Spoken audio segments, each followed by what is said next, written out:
Could the church be accidentally blocking people from the deepest parts of heaven? Now, in order to answer this question, you have to first ask yourself, well, what is heaven? And how could the church possibly be blocking people from the deepest parts of heaven? Whenever I think of what the Bible really is and the message of Jesus Christ, just to use actually Christianity as an example, the whole reason why God sent Jesus to the world was with the message of reconciliation. God said, I am a God who loves the entire world passionately and deeply, and I am holy and I'm perfect. And God was saying, I want to be reconciled with mankind, but I really, really need to see a change for mankind. God understood that there was no way that imperfect human beings could ever be perfect enough to be in relationship with Him who is absolutely perfect. So that is why He sent Jesus Christ to die for every single person, so that we wouldn't have to die or spiritually be separated from God. That being said, we still have a part to play, and that is to really acknowledge when we do something that is wrong or hurtful or oppressive or offensive to God. And then as soon as we do that, then we can be in right relationship with God. So for me, the Bible is really a roadmap to heaven. And to me, heaven is right relationship with God and right relationship with man, with each other, with our relationships. And I really truly believe that the key for all of those things to take place is repentance. And I really believe truly that the law, the simple law, the simplified law, not the crazy, incredible list of tremendous religious laws that we can find in Judaism, but the simple law that Jesus said that everything hangs up on this, and that is love God and love people, and love others as you love yourself. That is the most important thing for any of us to focus on or to see or to do. And that's really what the gospel is. So in some ways, we can almost measure every single doctrine in regards to this particular understanding of what heaven is and what really God and the Bible is really all about. And to me, that is, how do you find right relationship with God, and how do you find right relationship with people? And so, whenever you are looking at relationship, I think it's very, very simple to understand that, of course, you don't plan, I don't know if there's any possible way that one human being could be as deeply, intimately connected with absolutely every single person that they've ever ran across or ever known. But in order to have a good relationship with somebody, they must know, like if I'm going to feel good about my relationship with you, I have to know that I'm valued by you. I have to know that I take some kind of priority in your life. I have to know that, the more things that come before me in your particular life are the distance that our intimacy could ever go. So if you tell me that your job is more important, your success is more important, your if you're talking about a marriage relationship, if you feel like a sister or a mother or a father is more important than your spouse, that is also going to really, really take away intimacy. Also, too, if you feel that somebody puts money before you or power before you, and what does God say? Whenever you're worshiping Him, He wants to know that you are fully His and that He comes first, that He's number one spot. And really, if we want good, healthy relationships with our friends, with our pastors, our authorities, our subordinates, all these other things, on some level, you have to show them that they are more important than a lot of these other things. So I personally believe that this is one of the reasons why the commands in the Bible, of course, are as they are, and what sin really truly is. Because, for example, if I love you as a person and I steal something that is yours, then I show that that thing, that object, is far more important than my relationship with you. So I'm putting that particular object, whether it's $10 or $20 or $1,000,000, or whether it's a bracelet or whatever else it is, to me, that is sending the signal that if I'm stealing a bracelet from you, I put that bracelet before my relationship with you, and that becomes a way that I diminish your worth in my life. And so intimacy absolutely has to be prioritized. And, like I said, I don't think that there's any possible way that we could have absolutely everybody in our life, in this sort of number one position. And that's one of the reasons why we have to have chosen people whom we choose to place before anyone else or anything else. And hopefully, if everybody had their particular few chosen, then the whole world would have, some part in someone's life that's so special and so meaningful. But ultimately, that's what it really matters. And I believe that when we show another human being that they have worth and they have value and they're more important to us than a bracelet or success at a job or what the neighbor's opinions are, our trust for that person grows exponentially.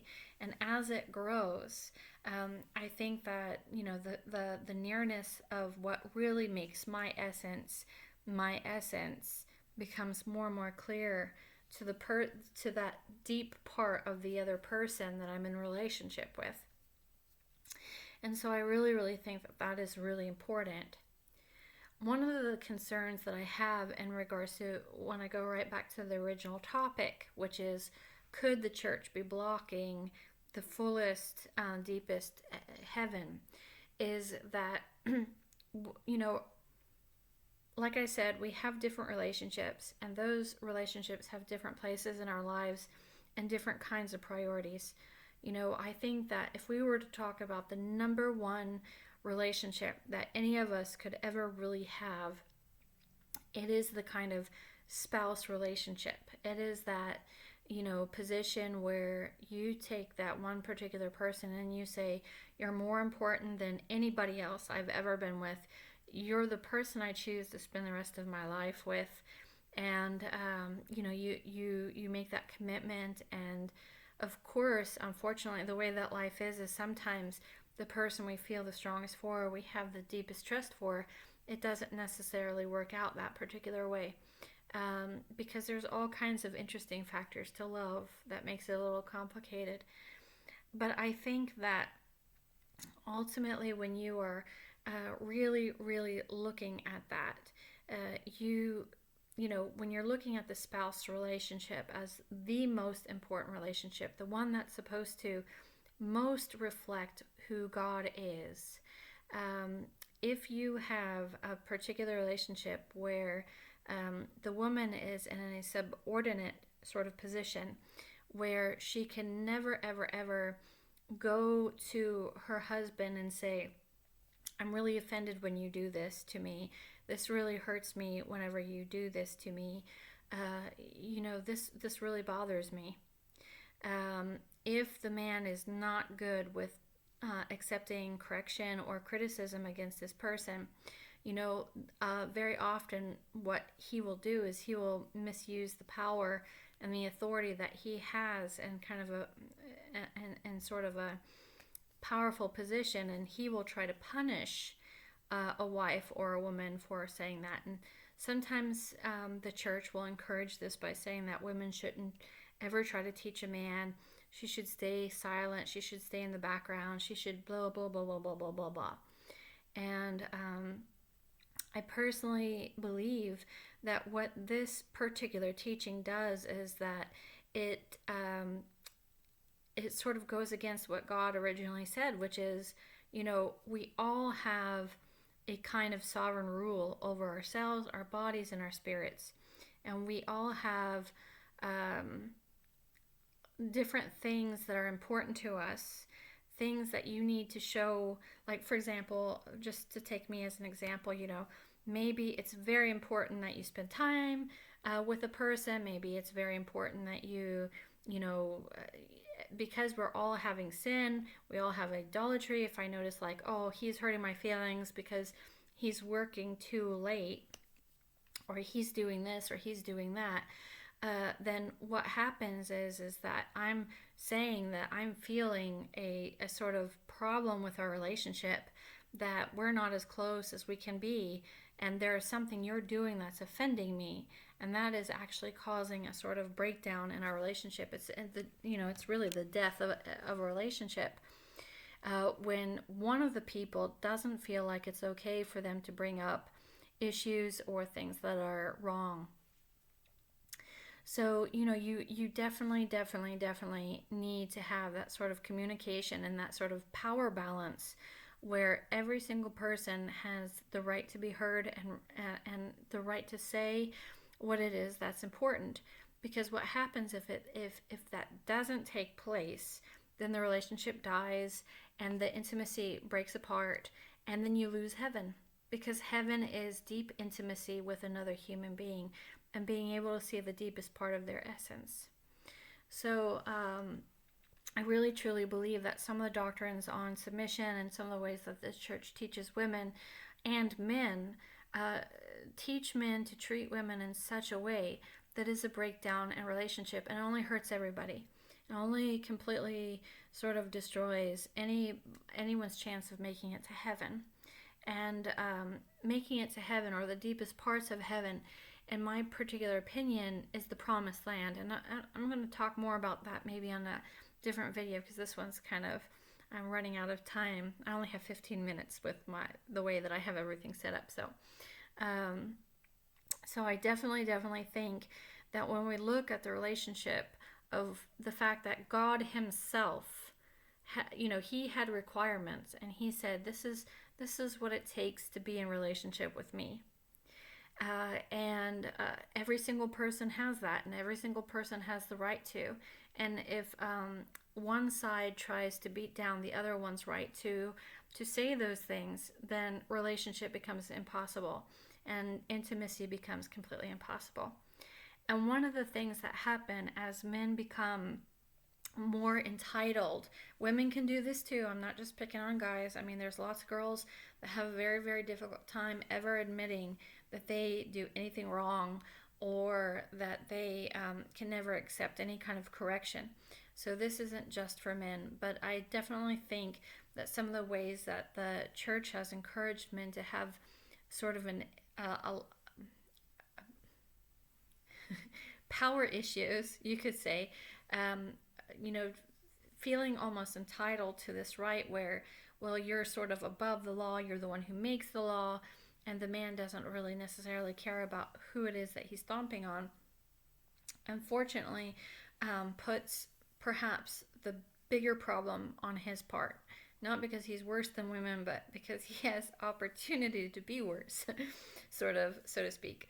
So anyway, so what happens is that the woman, she tries to say, look, this isn't working for me. I'm not happy in this relationship. And, she tries to say it in a lot of different ways, maybe very nice ways, maybe very bad ways, and then the guy's like, I can't be with you because, you're bringing up these issues to me, and you're, you must be crazy, or you must be a very bad person. And the woman goes, oh man, yeah, I'm real bad. I should probably try to learn to be more quiet, or just to take more. And that ruins heaven too. It ruins her feelings of self-worth and self-esteem. It ruins men's chance to grow as a human being. And it ensures that he will never be able to have truly meaningful relationships. And it also blocks him from heaven. So that is all I have to say about that for now, anyway.